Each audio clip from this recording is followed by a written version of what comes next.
Hello, Aries. Welcome to the Plaid Sheep Oracle. Oh, Aries. I really like this reading. I especially like it because I have an Aries sun, so I can see, how this relates to me. We begin with joy. How beautiful is that? It's interesting, the card that came out at the bottom, when I deal the cards out, I deal them face down. I do see, right, the card that's face up here at the top of the deck when I put it down. But I don't see the other cards until I turn them all over once I've dealt the whole spread. And the card that was face up for this deck is the Deer, which has gentleness and diplomacy. And then right below that is the Queen. And so I was wondering, kind of what that would be about for Aries, right? Gentleness and diplomacy. And then the bottom of the deck, which if you have watched some of my readings, you know that I think of as the hidden underline. So this visible end of the deck is a visible underline. So something that is at least partially seen by you. You may not see it clearly or in its entirety, but you've kind of got an inkling. And of course, sometimes you're avoiding it. But it is at least partially visible. And then what's at the bottom is something that is obscured, that you don't see, that is, or is perhaps operating in the background. Maybe it's your unconscious, or maybe it's just something you haven't seen yet. Or it's something that your soul is up to, but has not surfaced into your human conscious mind. And so what's here today is truth. So what is the truth? And the truth apparently, or your coming to see the truth, is about joy.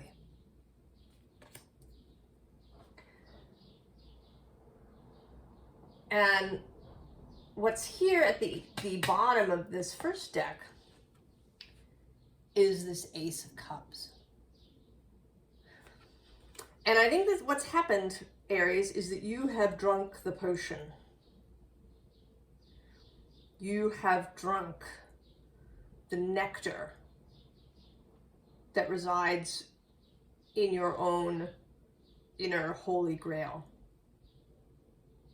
You've drunk the ambrosia.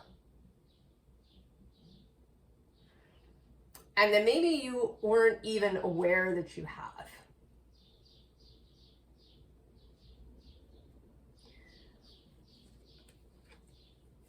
You've been, contemplating, thinking about what to do next. I don't have a sense of any, that you're in some deep funk or something. I think it's maybe felt a little plateau-ish. Just that you're in this space where you're just not, the new inspiration hasn't come. Because we have this Two of Wands. And I actually really love this Two of Wands because I have a real love for the ocean. But it's true that there's not a lot of stuff happening in here. There's just this contemplation.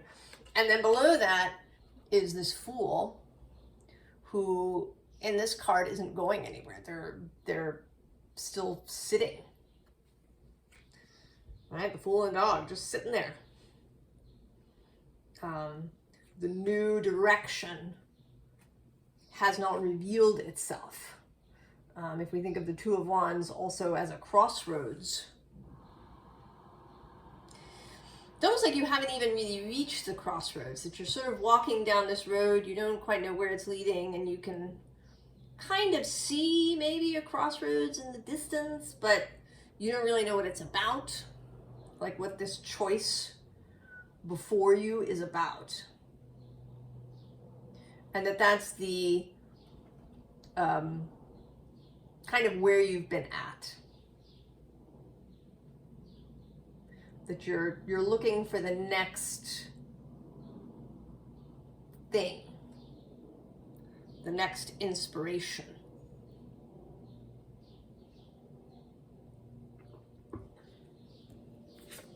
So we get the Tower.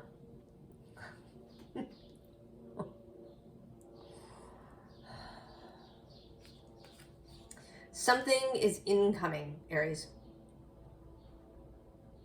It's incoming and it's gonna fire you up. See, this little person is on fire.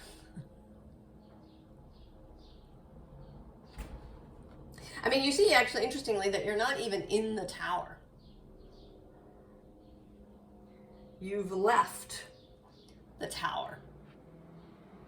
But you hadn't, right, the road ahead wasn't entirely clear.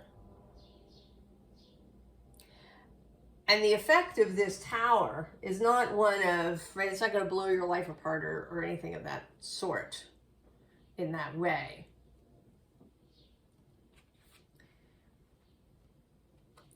It's like a reconsidering or a revelation of something that you didn't know was there. And what's coming through with this card is that you hadn't seen this river here. That as far as you knew, everything was rock.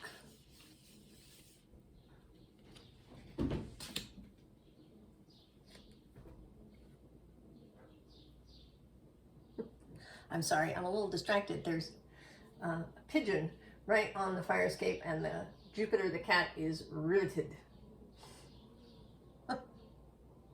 He's been having interesting conversations with a very bold squirrel. Maybe I'll post a picture of that. So you've suddenly discovered this river that you didn't know was there. You hadn't seen it, but because you drank the ambrosia, the river has revealed itself. And so you here, as the King of Swords, are having, it's almost like, I don't want to call it cognitive dissonance. It's an understanding that you have been operating from an incomplete set of information and an incomplete tool chest. You've been operating largely from the head. And you know that you're supposed to consult your heart and do these things. But you've been doing that in a very intellectual way.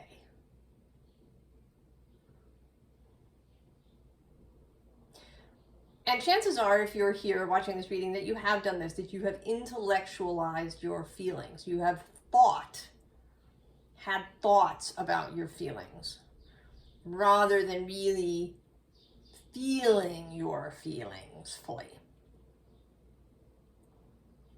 And this can be for any number of reasons, all right, wrapped up in your childhood. And, we don't really need to detail the whole list here. You've intellectualized your feelings, and you're really coming to see that in a way that you've never seen it before. And so there's this kind of moment,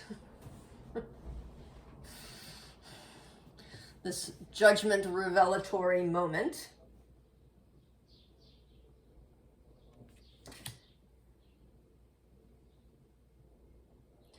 And this has led you to have, you know, a little bit of a new view, right? Here you are, you're soaring now above things. You're getting this perspective, perhaps, that you haven't before, on all of what's here. So right underneath that, we have influence. You know, maybe all the ways that you have allowed the opinions of others, the values of others, the perspectives of others to influence you.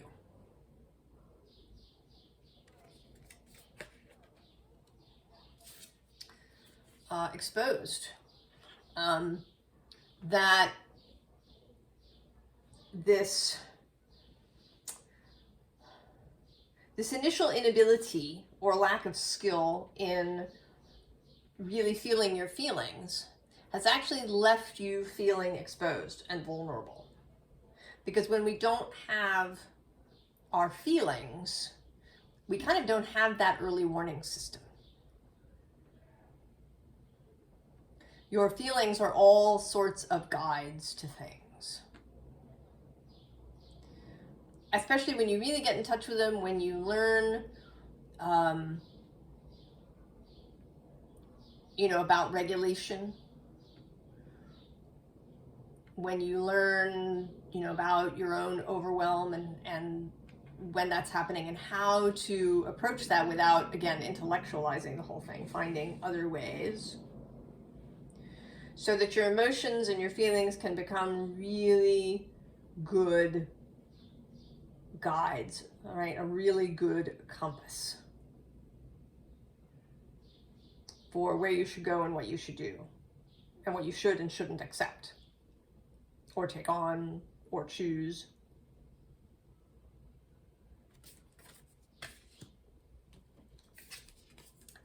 Mimicry, that you no longer need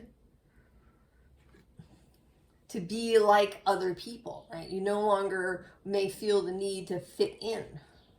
Also, you may no longer feel, well, we have isolation here at the end.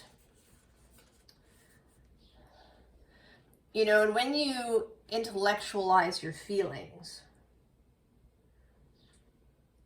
it can make you feel isolated and alone because you're not, right? You're kind of not in emotional communion with the people around you.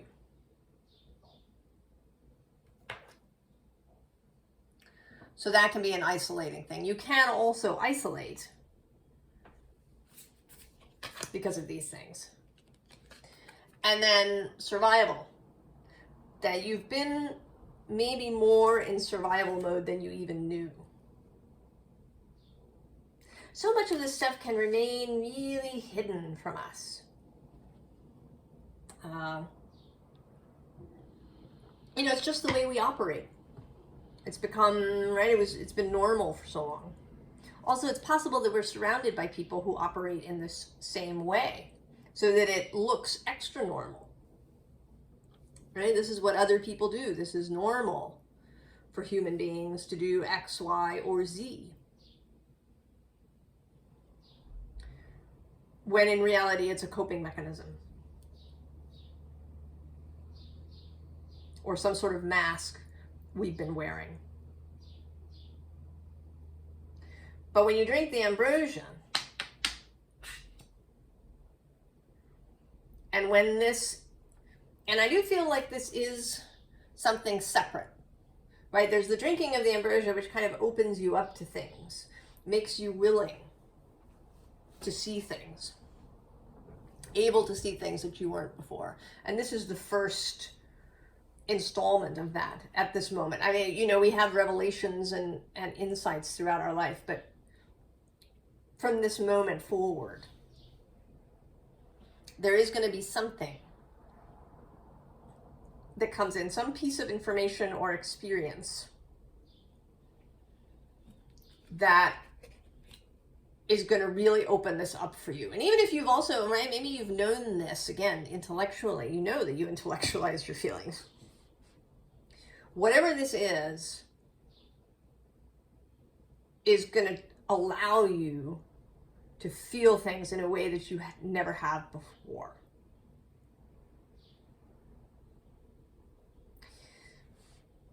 And there's going to be a little period of adjustment when this happens. Because we have this Two of Pentacles.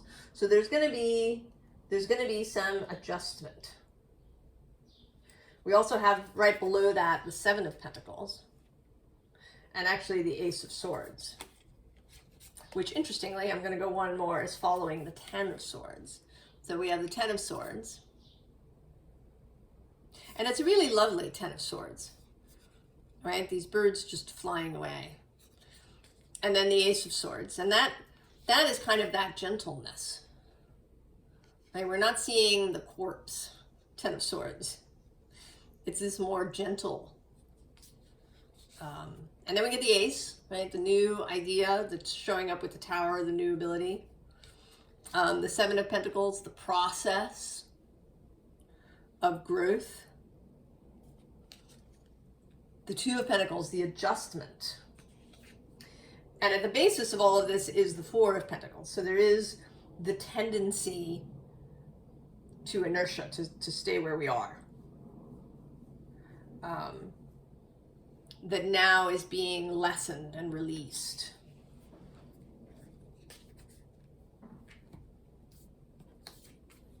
So the Fool repeats. And here, this is an interesting Fool. This is a Fool that she is absolutely making a choice, but she's, right, it's a trust fall into this flower of life. So this isn't so much about a journey, actually.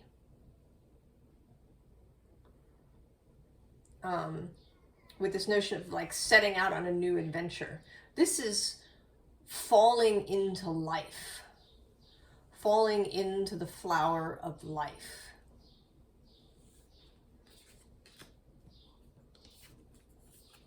And then the Queen of Swords, possibly the tendency to go back and think about it. But we're at the beach here. I feel like she's at the beach. There's an ocean in the background. She's on a meditation cushion. She's a little more zen, if we want to say, than the usual Queen of Swords. So we're more open to this watery realm now. More open. You are more open, Aries. And so then we get Temperance. This ability to include the moon. You may have a very good relationship with your sun.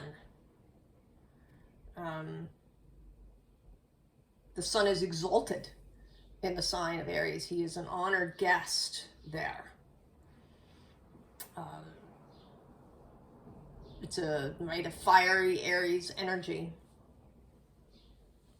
But you're becoming more comfortable with this moon, with the ability to include the moon.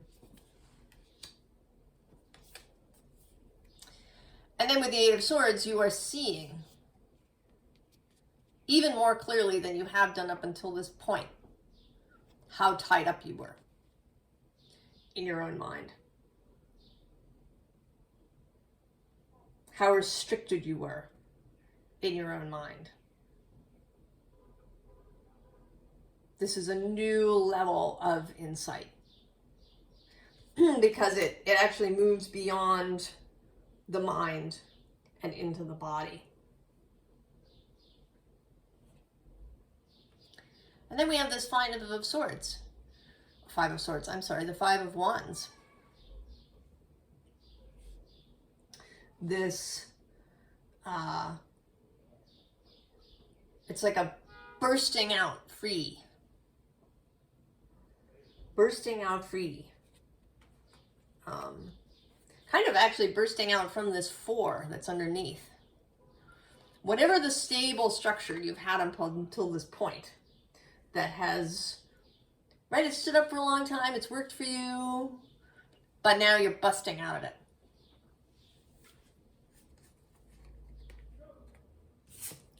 Bottom, Judgment again. And this time, this feels like a herald announcing the new Aries, who is here in the next 4 cards. Right, this is a fanfare. The Angel of Judgment preceding, right, being at the head of this procession of all of the parts of Aries coming forward. Now we've already had the Fool, and the Fool is in traditional Western esoteric, in the Western esoteric tradition, the Fool is associated with the element of air. And so many people also associate him with Uranus, right? The change, the sudden movement.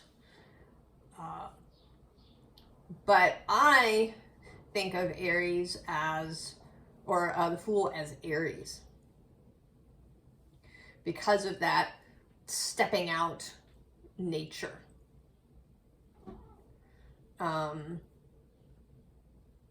Right? Uranus is kind of I want to say that Uranus is a bigger energy than, or kind of,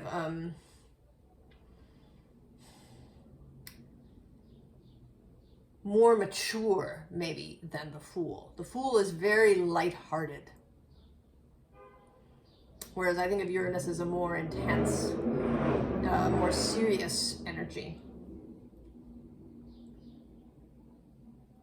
But the lightheartedness of Aries, so that the Fool is one half of the Aries, kind of the Aries archetype. Or perhaps 1/3, as we'll see in a minute. First, we have the Magician. Huzzah! The ability to create.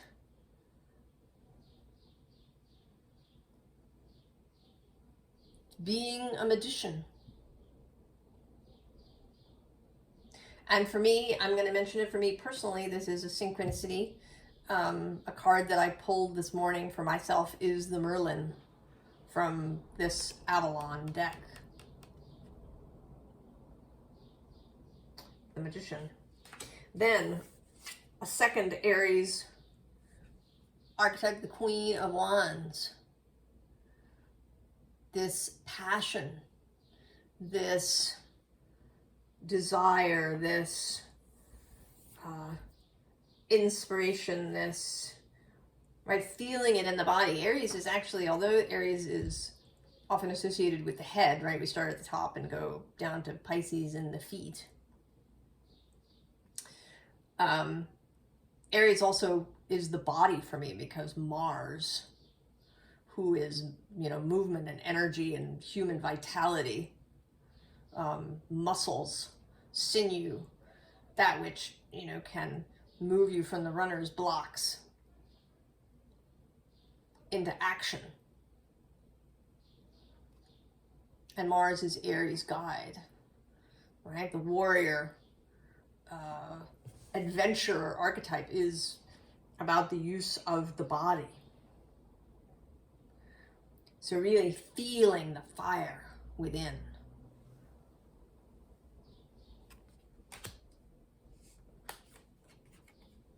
And then Strength, your neighbor, your trine, Leo. Strength, and strength for the longer period. One of the things that can happen with Aries, I know, is startitis. You start things, because that's the really exciting part, is the starting. But there can be, you know, trickiness around follow through with things. This Strength is follow through. Leo, that fixed energy.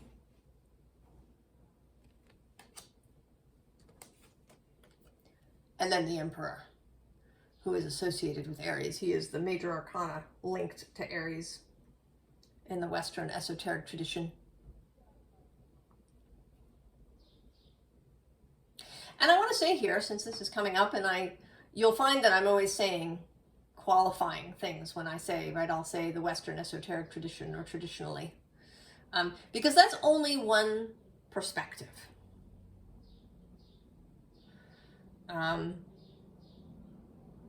If you use the Thoth Tarot, you know that, cards are linked, right? This Two of Wands that's here is considered Moon in Libra. And it's considered that because it uses the Chaldean divisions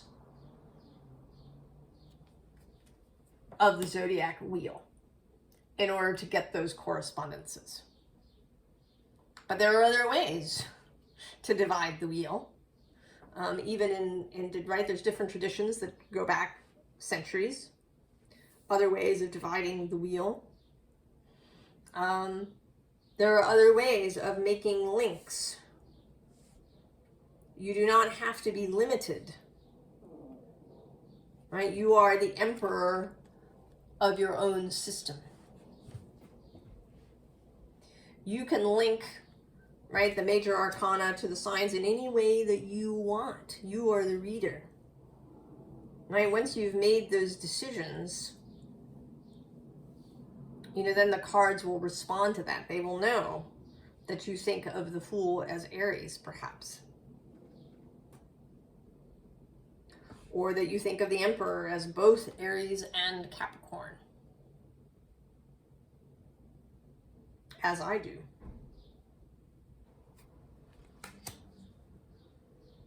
And this is just, right, this is a little thing. But it can move out in your whole life of how you think about things. How you make meaning. How you link things together. What new traditions you want to create for yourself. Right? That's this emperor.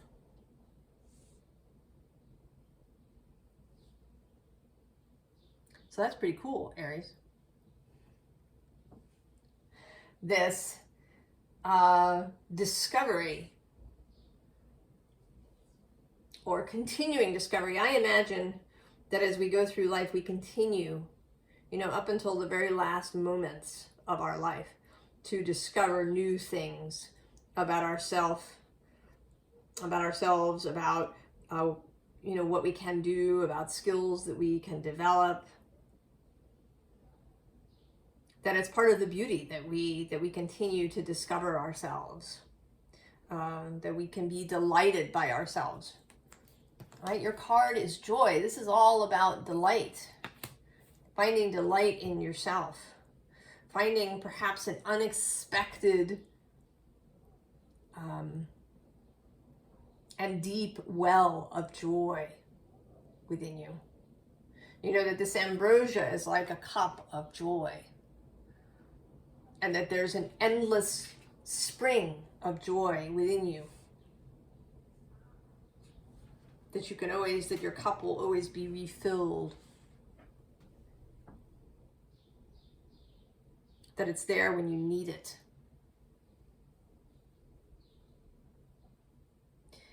Advice. Well, the advice is interesting. So, 8 of Fire. And this is an interesting 8 of Fire. It's often thought of as one of the fastest moving cards in the tarot deck. Right? Those 8 wands rushing in. But she's on a panda, which is not a rushing sort of animal. And she's very playful. She's got her fan. There's these beautiful lights. She is standing in this bamboo grove, and bamboo does grow quickly. Right? You can see bamboo growth from day to day. It's one of the reasons it's considered a sustainable resource. It's because it grows so quickly. So there is speed, but it's you know, it's like hidden speed, or, you know, not overwhelming speed. It's speed that is appropriate. And below it is this Wheel of Fortune.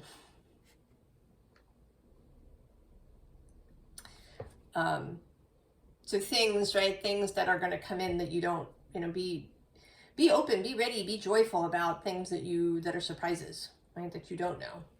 And then interestingly, we have this Queen of Earth. And I mention her because she is the third queen. We have the Queen of Swords, the Queen of Wands, and now the Queen of Earth getting herself seen. And so, where was the Queen of Cups? And I actually looked for her in each deck. And she's interesting in each place, but the one I'm going to point out, because it's closest to the surface, is the Queen of Cups here in this deck. And she's between the Ace of Cups, right, she's here,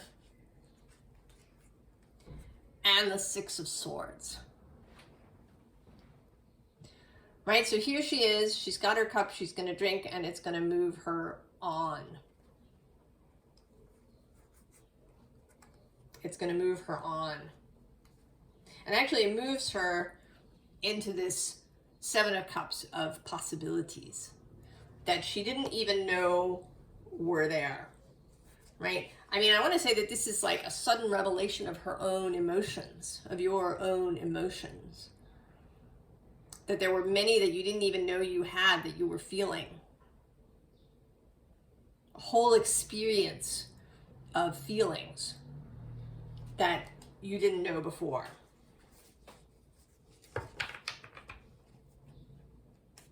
We also have, I guess I'm going to point it out because it keeps peeking out, is this Ace of Wands here at the bottom, a passion that has yet to be seen. And maybe a passion really felt. You know, we talk about find your passion, right? In life. But I think that because we've talked about it so much, it's become a little ordinary. Or a little flat. I think many things in life now are flat. That they're ubiquitous, that we talk about them so much, you know, that love and passion and eros and, you know, these things that can hit your body like a bolt of lightning have become flat.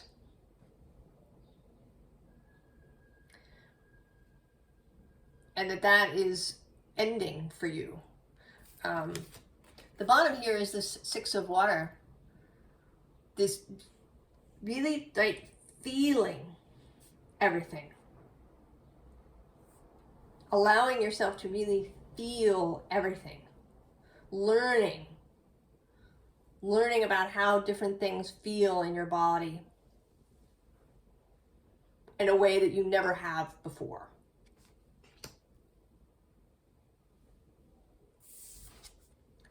So the Hermit, right?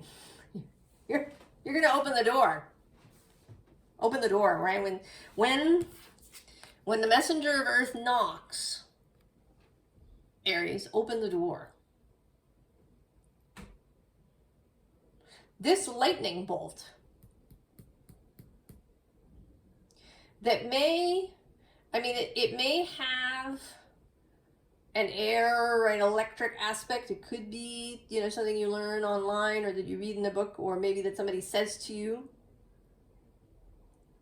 But it's actually going to come through the body. This messenger of Earth is delivering, right? It's the Earth that's delivering the message. And the advice is the Two of Earth followed by the Three of Earth. So take it step by step.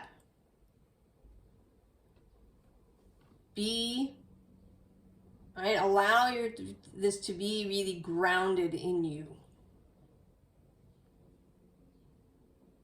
And allow it to take some time. You know, this person often feels as if they're coming out of stone, as if a statue is coming to life. So allow that to happen. And it doesn't, like, you don't have to necessarily bust out. I mean, you might. Because we do have this 5 of Wands energy. So there is a possibility of busting out all of a sudden.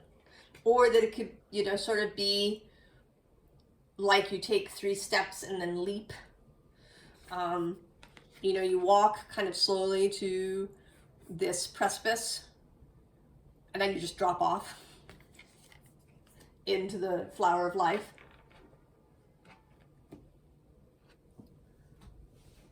But do it at your own pace. And really allow this stuff to be grounded in your body. However that is necessary, whatever practice. And it could be that this, whatever this is a new practice that you're learning. Some form of body movement or energy work or something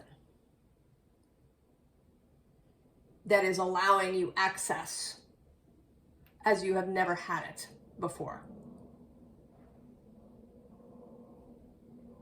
Aries, it's exciting. I hope you're excited. I hope this seems like something that's going to be really joyful. I hope you're looking forward to falling into the flower of life. I wish you the very, very best, Aries, and I will see you next time. So long.